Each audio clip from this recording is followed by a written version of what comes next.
কিমান অত্যাচাৰ আৰু শোষণৰ বলি হ'ব অসমৰ সংখ্যালঘু মুছলমানসকল। সংখ্যালঘুক জীয়াই থাকিবলৈ দিয়ক হিমন্ত বিশ্ব শৰ্মা চৰকাৰে। নেমছো প্ৰতিজন নিৰ্বাচনী বিষয়া নিৰপেক্ষ হওক। ৰাজনৈতিক স্বাৰ্থত বিজেপি দল আৰু চৰকাৰে মুছলমানসকলক উদ্দেশ্যনোদিতভাৱে হাৰাশাস্তি কৰি আছে। 1971 চনৰ 25 মাৰ্চৰ পিছত অহা কোনো বাংলাদেশী অসমত থাকিব নোৱাৰিব। NRC সময়ত সকলো বিষয় জল পটকৈ ওলাই পৰিল। NRCত নাম অহাসকলক কোনো পধ্যেই ভোটাৰ তালিকাৰ পৰা নাম কৰ্তন কৰিব নোৱাৰিব। বহু আপত্তিকাৰীয়ে নাজানে কাৰ বিৰুদ্ধে কেতিয়া আপত্তি কৰিছে। নিয়মমতে এজন ব্যক্তিয়ে অন্য এজন ব্যক্তিৰ বিৰুদ্ধেহে ওজৰ আপত্তি কৰিব পাৰে। কিন্তু এই প্ৰক্ৰিয়া গৈছে নিয়মৰ বাহিৰত। মিয়াক অত্যাচাৰ নকৰিলে কোনো কালেই বিজেপিয়ে অসমত চৰকাৰ গঠন কৰিব নোৱাৰে। বৰ্তমানৰ বিজেপি চৰকাৰে নৰক সদৃশ যন্ত্ৰণা অসমৰ মুছলমানক দিছে। মানুহক মানুহ বুলি নাভাবে।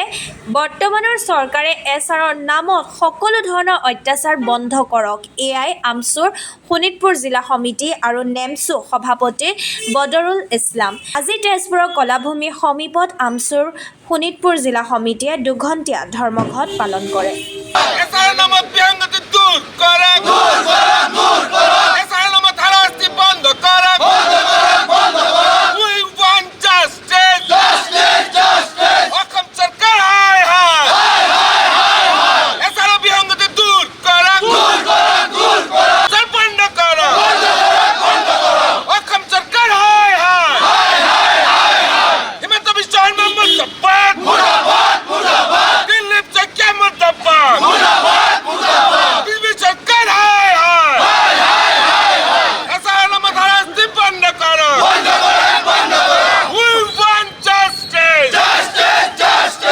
হয়, আপোনালোকে দেখিবলৈ পাইছে অসমৰ সমগ্ৰ জিলাতে আৰু সম জিলা আয়ুক্ত কাৰ্যালয়ৰ সন্মুখত সদৌ অসম সংখ্যালঘু ছাত্ৰ ইউনিয়ন আমছুৰ ইমতিয়াজ হুছেইন ডাঙৰীয়াৰ নেতৃত্বত সন্মানীয় সভাপতিৰ নিৰ্দেশ মৰ্মে আমি প্ৰতিখন জিলাৰ লগতে সম জিলা আয়ুক্তৰ কাৰ্যালয়ত 2 ঘণ্টীয়া অৱস্থান কাৰ্যসূচী লৈছোঁ হাতত।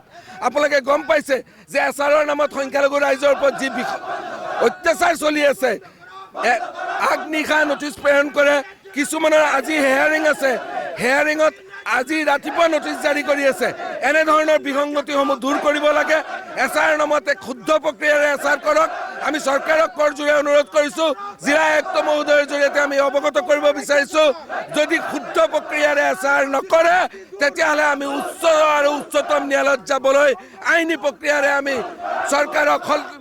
চৰকাৰক আমি বাধ্য কৰিম। আমাৰ যিসমূহ দাবী আছে এই দাবীসমূহ শুদ্ধ প্ৰক্ৰিয়াৰে কৰিবলৈ। এছাৰত যদি বিসংগতি থাকি যায় তেতিয়াহ'লে যিহেতু NRC প্ৰক্ৰিয়া চলিছে আৰু এছাৰত আমি এক শুদ্ধ প্ৰক্ৰিয়া কামনা কৰিছোঁ।